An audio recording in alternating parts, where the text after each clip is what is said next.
All right, so now we're going to talk about type 1 and type 2 errors. So these are basically the situations when we make the wrong conclusion. Because obviously, if we're going to, have a hypothesis, that we claim to be true. So if we claim the null hypothesis to be true and we're arguing against the alternative hypothesis, we could either be wrong or right. We can either come to the correct conclusion or incorrect conclusion. But there are like um, two different ways that can happen, or four different combinations in which that can happen. So I know it sounds confusing, but let me kind of like break it down. So like kind of make it more simple to understand. Either the null hypothesis is true or it's not true. That's all that could happen in the world. Either it's true or not true. So if the null hypothesis is true and we claim for it to be true, we got the correct conclusion. But if the null hypothesis is true and our claim is for it to not be true, in other words, if we reject the null hypothesis, when it's true, that's the wrong conclusion. That's a mistake. So we call that a type 1 error. Again, a type 1 error is when the null hypothesis is true and we think it's not true, so then we reject the null hypothesis. So if we reject HO when HO is true, if we reject the HO when HO is true, then we have a type 1 error. A type 2 error is the other way around. And a type 2 error, the alternative is true. So the alternative is true, but if we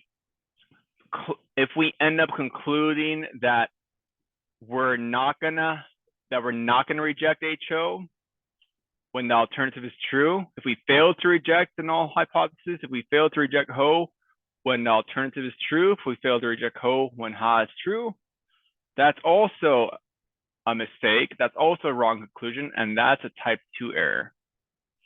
So if we reject HO when HO is true, that's a type 1. If we fail to reject HO when HA is true, that's a type 2. Now, a good way to visualize this more easily is to look at this table. In this table, across here, we have what could be true. Either the null hypothesis is true in this case, or the alternative is true in this case. So let's only look at this first, or the left column. If the null hypothesis is true, if we reject the null hypothesis, we made a mistake. That's a type 1 error. That's the wrong conclusion. That's right here. So this is right here.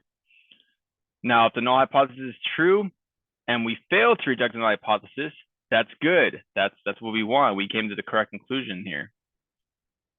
Now, the other two results would be when the alternative is true.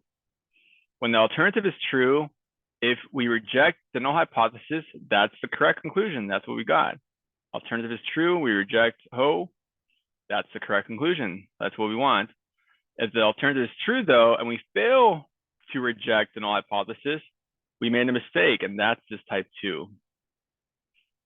So let's go ahead and let's apply this in a problem so we can really make sure we know how to interpret this in context. So we're going to look at this fast food problem. And here we got that the manager of the fast food restaurant wants to reduce the proportion of drive-through customers who have to wait longer than 2 minutes to receive their food. Now, he looks at the records. They look at the records and they find that the proportion of customers that had to wait more than 2 minutes was 0.63. So, they're like, well, I want to then hire an additional employee to see if they're going to help reduce this proportion. And so they do, and over the next month, they test these hypotheses. The null hypothesis, or HO, being that P is 0.63, versus the alternative, or HA, that P is less than 0.63. And again, P is a true proportion of drive-through customers who had to wait longer than 2 minutes. So let's describe what a type 1 and type 2 error would be, and what would the possible consequences of making each type of error be.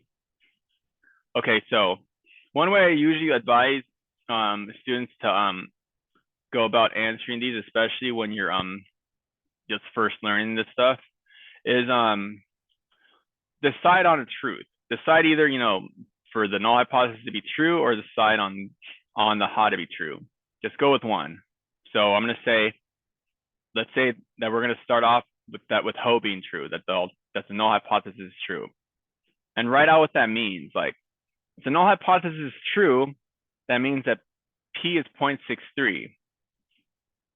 P is 0.63. So then now, what would the mistake be in this context? What would the mistake be? If P is 0.63, if that's the truth, the mistake would be believing that it's less than 0.63. So that's going to occur with a type 1 error. Type 1, Ho is true, but we don't think it's true. We think Ha is true. That's a mistake. It's type 1 error. Then from here, break it into context. Because usually once you got the one of the type 1 error, if you got one of the errors down, the other one works out much smoother because it's kind of just thinking about the opposite situation.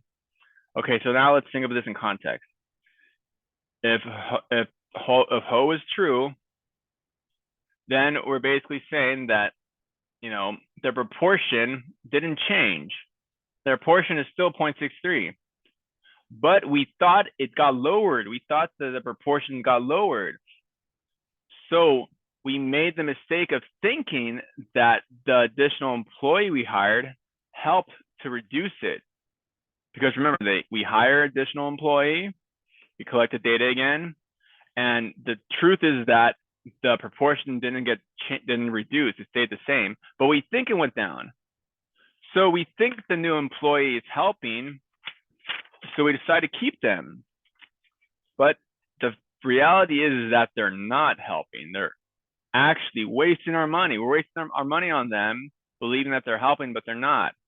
So that's a type 1 error. A type 2 error is the opposite now. A type 2 error would be believing that the employee is not helping when they actually are. So again, type 2, just the opposite. Just think of the opposite. We believe that they're not helping, but the truth is that they are. But since we believe that they're not helping, we're going to fire them and get rid of them because we think we're wasting our money, which, would pretty frustrating in real life because we actually would have found a solution to the problem, but we thought it wasn't a solution, so we end up undoing our solution. So again, always consider what a type 1 and type 2 error, would mean in a real life scenario, and consider the cost, because these are real questions you have to ask when you go in the real world. Like, is it worth the risk? This is a good example of where it would be worth the risk, because you'll just lose some money, but